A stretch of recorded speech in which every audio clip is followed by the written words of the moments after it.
नमस्कार, मैं विकास सिंह और आप देख रहे हैं बिहार न्यूज अपडेट। देखिए, चौकीदार के मुद्दे में बड़ा झटका अगर हम कहें तो सरकार के द्वारा चौकीदार और चौकीदार संघ को दिया गया है।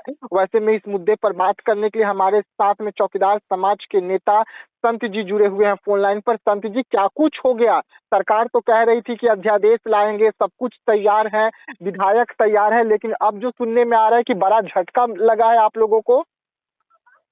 अभी हमको उम्मीद थी, चिराग जी भी कह रहे थे, ये जो है अन्य लोग सभी लोग कह रहे थे, जो सत्ताधारी पार्टी के लोग हैं, उनसे हमको उम्मीद थी कि ये जो सत्र है वो हम लोगों को उसमें हमारी समस्याओं का समाधान हो जाएगा, सरकार हमारी बात सुनेगी और हमारे आश्रितों की बहाली का जो आदेश है उसको लागू करेगी, लौटाएगी।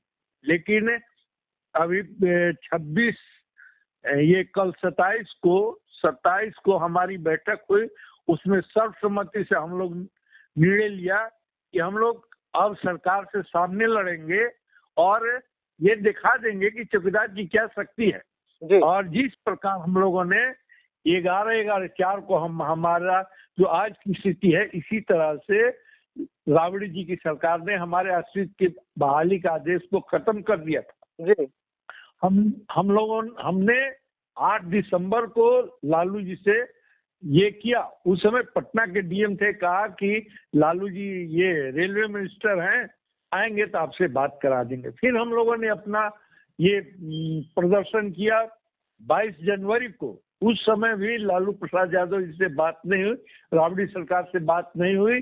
बाध्य होकर हम लोगों ने 22 फरवरी को निर्णय ले लिया कि जो सरकार हमारे मुंह की रोटी छीनी उसको सत्ताच्युत करेंगे। और हमारे लोगों ने दिखा दिया लालू प्रसाद यादव जी को कि जो चौकीदार की मुंह की रोटी छीनने का क्या अर्थ होता है। और वो सरकार चली गई और हमारे सहयोग से नीतीश जी की सरकार बनी। नीतीश जी की सरकार बनी तो इनसे उम्मीद बढ़ी और इन्होंने हमारे लिए किया भी। लेकिन अब हमारा टूट रहा है, अब जो हमारा धैर्य है समाप्त हो रहा है कि ये सरकार भी हमारे लिए अब कुछ नहीं करेगी।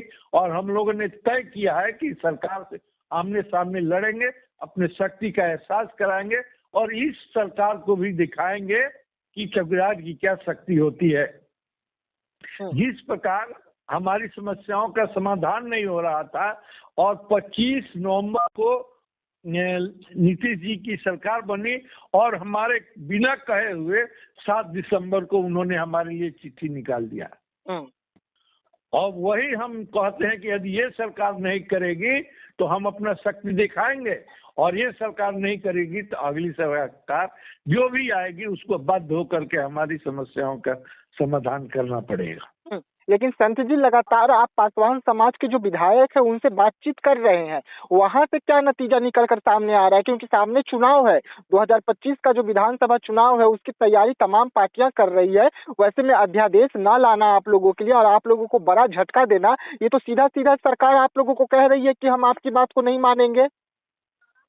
ये निश्चित है और वो लोग लगे हैं, लेकिन अब हम लोगों ने तय किया कि अब इस भ्रम में नहीं रहेंगे। हम लोग का भ्रम टूट गया है और अब इस सरकार से आमने सामने हमारी लड़ाई होगी। कौन कौन से अभी विधायक है आपके पासवान समाज के जिनसे अभी तक आप लोग बात कर लिए इस मुद्दे पर, जहां से कुछ बहुत पॉजिटिव खबर निकल कर सामने आ रही है कि हाँ, ये विधायक आप लोगों के लिए सही है? क्योंकि अब तक अगर हम बात करें तो तमाम विधायक हो या तमाम मंत्री हो या तमाम सांसद हो, आप लोगों को तो सिर्फ धोखा ही दे रहे हैं।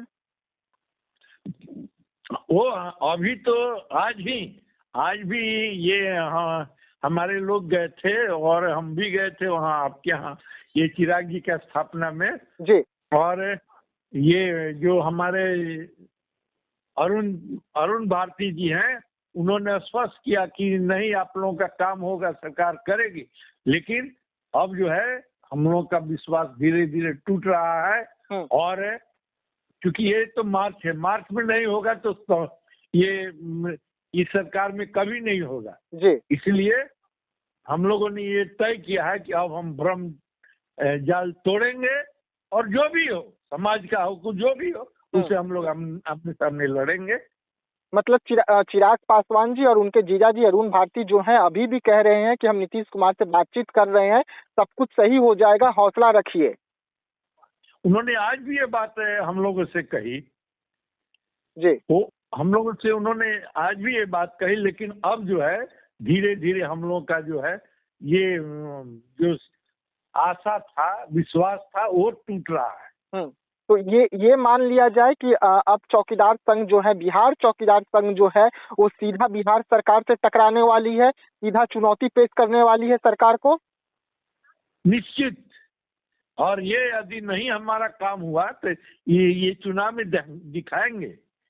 इस चुनाव में हम लोग दिखाएंगे और दिखा देंगे कि ये जो है चौकीदार से टकराना कितना मुश्किल है और क्या है।